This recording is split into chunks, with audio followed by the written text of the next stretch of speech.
परमात्मा किसी जीव पर अहेतुकी कृपा का वर्षण करता है। अहेतुकी कृपा जानते हैं? अहेतुकी कृपा का मतलब है बिना कारण की कृपा, बिना कारण का प्रेम। संसार में कोई अहेतुकी प्रेम नहीं करता।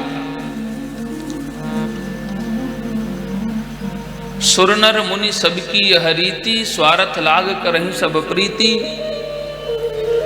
हमारा काम बनने वाला होगा तो हमको प्रेम का नाटक करेंगे। वैसे जहां कामना है वहां प्रेम हो ही नहीं सकता। जहां इच्छाएं हैं वहां प्रेम की कोई जगह ही नहीं है। जहां वासना है वहां प्रेम का कोई स्थान ही नहीं है। प्रेम तो निष्कामता में होता है, प्रेम में तो समर्पण में होता है, प्रेम तो त्याग में होता है। लेकिन भगवान जीवों पर अहेतु की कृपा बरसाता है, बिना कारण का प्रेम, बिना कारण की कृपा। और जब किसी जीव पर अहेतु की कृपा होती है तो उस जीव को क्या मिलता है?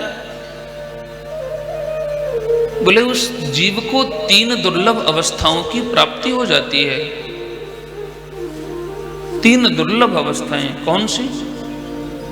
बोले सर्वप्रथम तो मानव जीवन।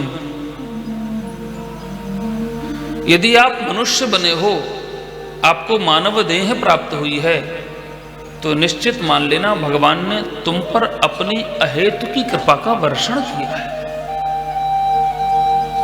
जीव के पुरुषार्थ में वो सामर्थ्य नहीं है कि प्रभु को कृपा के लिए मजबूर कर दे।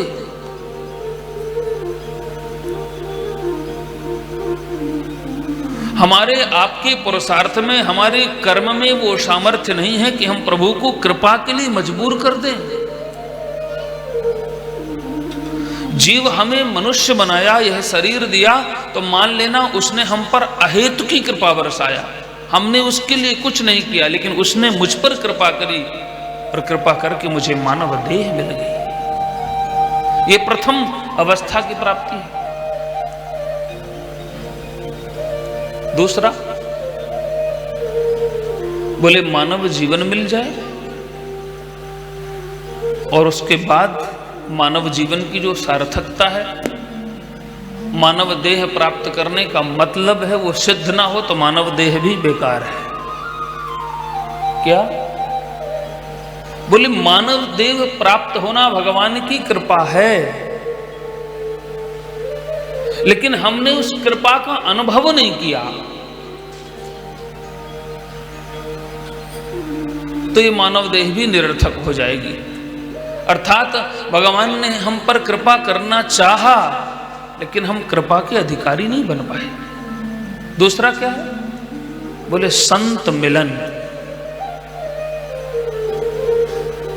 जीवन में यदि कोई सद्गुरु की प्राप्ति हो जाए, किसी समर्थ संत का पावन सानिध्य प्राप्त हो जाए, तो समझ लेना ये भगवान की दूसरी विलक्षण कृपा का परिणाम है।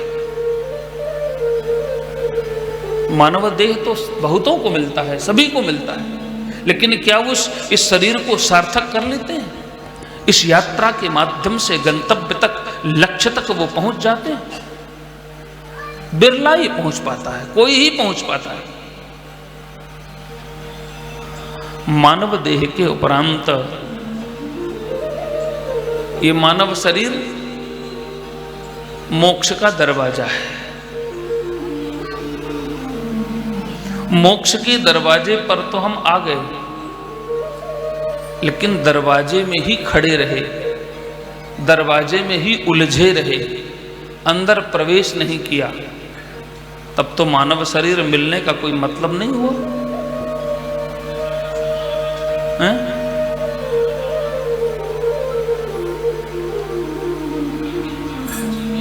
एक अंधा किसी घर में प्रवेश कर गया,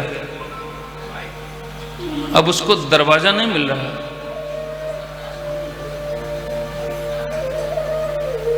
उसको दरवाजा नहीं मिल रहा, कैसे बाहर निकले? तो दीवार में हाथ घसीटते हुए जा रहा है। जहां दरवाजा मिलेगा तो बाहर निकल जाएगा।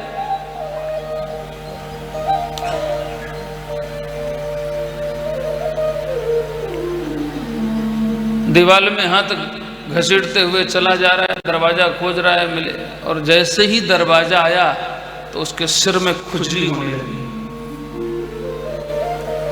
तो सिर की खुजली भी करता गया और आगे भी बढ़ता गया। तब तक दरवाजा निकल गया। अब क्या होगा? खुजली करते करते आगे बढ़ा तो दरवाजा निकल गया, और अब फिर पूरा चक्कर काटेगा। जब पूरा बड़े भवन का चक्कर काट करके आएगा फिर दरवाजा मिलेगा।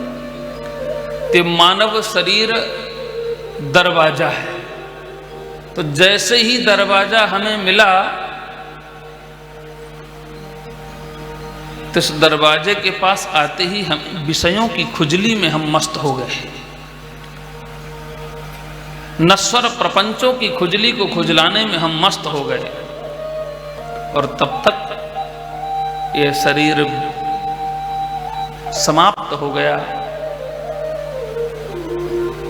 साधन धाम मोक्ष कर द्वारा, पाई न जे परलोक सिधारा। तो जब तक किसी सदगुरु की सन्निधि नहीं प्राप्त होगी प्यारे, किसी संत महापुरुष के द्वारा सत्संग का लाभ नहीं मिलेगा, तब तक मानव जीवन भी सार्थक नहीं है। और किसी सदगुरु किसी संत का मिलना यह भी भगवान की दूसरी विलक्षण कृपा का परिणाम है। तीसरा बोला, जब ये दो उपलब्धियां जीव को हो जाती हैं तो तीसरी उपलब्धि में समय नहीं लगता। तीसरा है सत्संग। संतों के पास जाओगे तो क्या होगा? सत्संग ही तो होगा। बोले ये तीसरी कृपा का परिणाम है। तो जीव पर जब प्रभु अपनी विलक्षण कृपा का वर्षण करते हैं, अहेतुकी कृपा का वर्षण करते हैं, तो तीन दुर्लभ अवस्थाओं की प्राप्ति होती है। प्रथम मानव जीवन, दूसरा संत मिलन, और तीसरा सत्संग।